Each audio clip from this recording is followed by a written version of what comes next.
নমস্কার বন্ধুরা, আমি রত্না চলে এসেছি আমি আমার জগৎ আমার ছাদ বাগানে। তো আজকে আমি বুঝতেই পাচ্ছেন এই ড্রাগন গাছটা সম্পর্কে কিছু বলবো।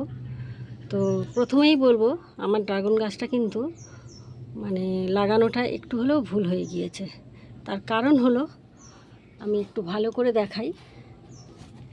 এই ড্রাগন গাছটা দেখতেই পাচ্ছেন ক্রেট ছাড়া অনেক নিচে কিন্তু মাটি আছে, যেটা আমি তখন বুঝতে পারিনি।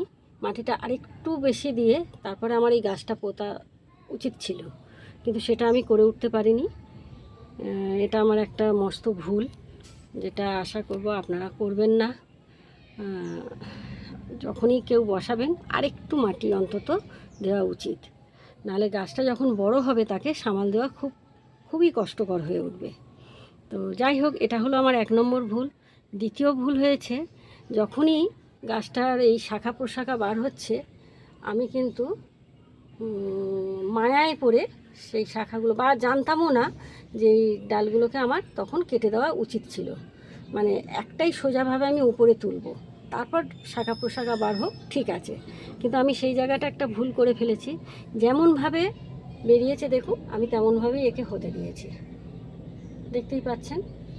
তাতে কি হয়েছে, ঠিকঠাক অবলম্বনও আমি দিতে পারিনি যাতে সোজাভাবে উপরে উঠবে, সেটাও কিন্তু আমি করতে পারিনি, যার জন্য ঠিকঠাকভাবে গাছটা কিন্তু হয়নি। এখন দেখা যাচ্ছে একসঙ্গে অনেকগুলো ব্রাঞ্চ হয়ে কীরকম যেন একটা হয়ে গেছে, একে সামাল দেওয়া খুব একটা যাচ্ছে না। তো এটাকে আমি পরে ঠিকঠাক করব, কারণ এখন একমাত্র উপায় এর থেকে কিছু ডাল কেটে আমাকে বাদ দিতে হবে। তো এবারে হচ্ছে কি, এই যে প্রচণ্ড গরমে গাছটা আমার একটু রোগগ্রস্ত হয়ে গিয়েছিল। এই দেখতেই পাচ্ছেন প্রচণ্ড হলুদ হয়ে গিয়েছিল। সেই টাইমে খুব যেটা হলুদ হয়েছিল সেই ভিডিওটা আমি করতে পারিনি। এখনও পর্যন্ত এই হলুদটা আছে।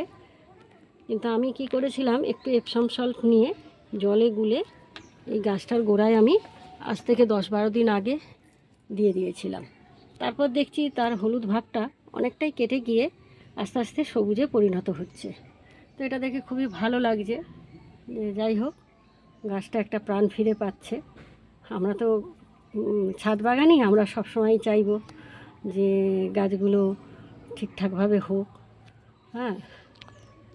তো যাই হোক, এবারে যেটা মূল কথা হচ্ছে যে আমি ভাবতেই পারিনি যে এত তাড়াতাড়ি আমার এই গাছে একটা ফুল আসবে। দেখতেই পাচ্ছেন এই একটা ফুল এসছে, ভালো করে দেখুন। খুব ভালো লাগছে যে গাছটা আমি ভেবেছিলাম এবছর আমি ফুলের আশা করিনি। জানি না এটা ফলে পরিণত হবে কি না। ভালো করে দেখুন, ফলে পরিণত হবে কি না আমি ঠিক জানি না। তো যাই হোক, একটা আশার আলো পেলাম, খুব ভালো লাগছে। তাই আপনাদের সঙ্গে শেয়ার না করে আমি আর পারছি না, তাই আপনাদের সঙ্গে আমি শেয়ার করলাম। এটাই আর কি, যে নিরাশ হওয়ার কিছু নেই। ঠিকঠাকভাবে যত্ন নিতে পারলে ফল আমরা পাবই। তো সেই কারণে আপনাদের সঙ্গে শেয়ার করলাম। যাই হোক, এই ফুলটা যদি নাও হয়, এইটুকু আশা রাখতে পারছি যে পরবর্তীতে এই গাছ আমাকে ফুল ও ফল দুটোই দেবে। তাই আপনাদের সঙ্গে শেয়ার করলাম। তো আজ এই পর্যন্ত বন্ধুরা, আবার দেখা হবে আগামী ভিডিওয়। নমস্কার।